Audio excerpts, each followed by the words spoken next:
Narito na ang mga balitang dapat ninyong tutukan.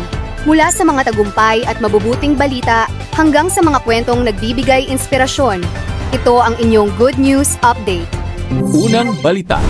Nanawagan ang mga kalahok sa Seafarer Social Summit 2026 ng mas malakas na suporta para sa mga Pilipinong marino, lalo na sa kanilang mental health, pinansyal na katatagan at buhay pagkatapos ng serbisyo sa dagat. Ayon sa mga organizer, mahalagang kilalanin ang malaking ambag ng mga Pinoy seafarer sa pandaigdigang ekonomiya at patuloy silang suportahan kasama ang kanilang mga pamilya. Next news.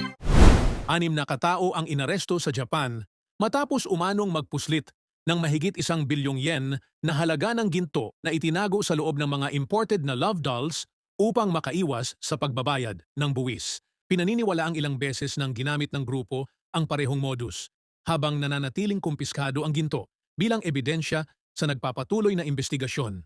Third news. Patuloy na nakararanas ng malalakas na pag-ulan ang ilang bahagi ng Japan dahil sa 2 tropikal na bagyo, habang isang magnitude 5.6 na lindol ang tumama sa Yamanashi Prefecture. Nagbabala ang mga autoridad sa posibleng pagbaha at pagguho ng lupa at hinikayat ang publiko na manatiling alerto sa mga susunod na araw. Yan ang ating mga balita ngayon. Commercial muna! Mga problema at suliranin sa buhay ay hindi nawawala. Tanging kailangan ibay ng puso upang ikaw ay di maging kawawa. Mag-usap tayo at gagaan mga problema nyo. Mga pagsubok sa ating buhay. May promo tayo, huwag palampasin! May kailangan ka bang iprosesong dokumento? Mas pinadali at mas pinaabot kaya na ang pagkuha at pagproseso ng inyong mahahalagang papeles.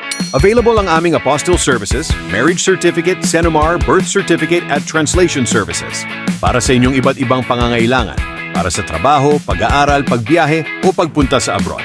Mabilis at maasahang serbisyo. Maayos at hassle-free na pagproseso. Abot kayang promo rates. Shipping fee is not included. Kumpletong dokumento, isang mensahe lang. I-message na ang aming page Mag-usap Tayo by Vicky Ozawa para sa mga katanungan at detalye ng aming mga serbisyo at promos. Like, share at follow ang aming page para sa iba pang updates at espesyal na alok. Looking for a delicious homemade snack? Try our very own Nutflix. Homemade Filipino garlic fried peanuts. Crispy, flavorful, and perfect for your everyday cravings while watching movies, studying, or relaxing at home.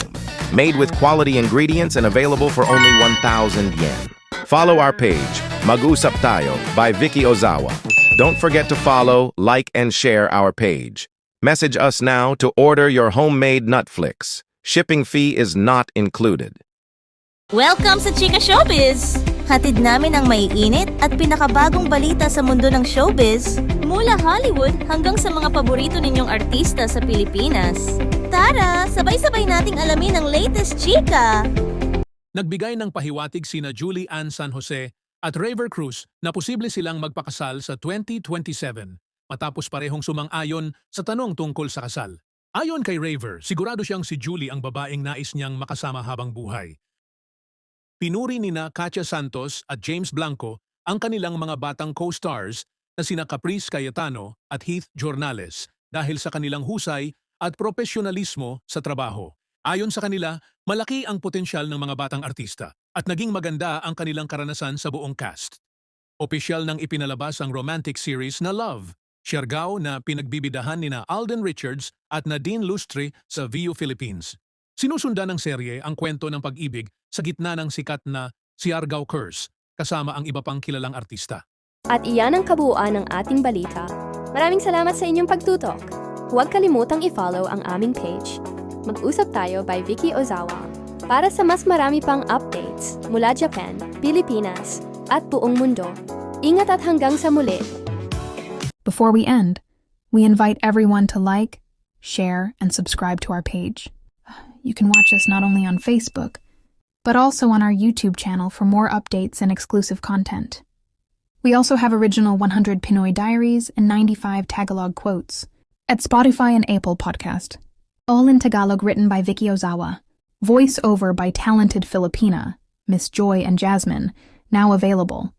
So don't forget to listen and support our creative works. If you have any concerns, inquiries, or if you are interested in our commercials or services, please feel free to message us anytime on our Facebook page, Mag-usap Tayo by Vicky Ozawa. We are open Monday to Friday, 9 a.m. to 6 p.m., Japan time. Thank you very much for your continued support. And we look forward to assisting you. Maraming salamat from Team Mag-usap Tayo by Vicky Ozawa. Here is short quote from Ms. Vicky Ozawa, Life is a gift. Find peace of mind first rather than happiness. Thank you very much.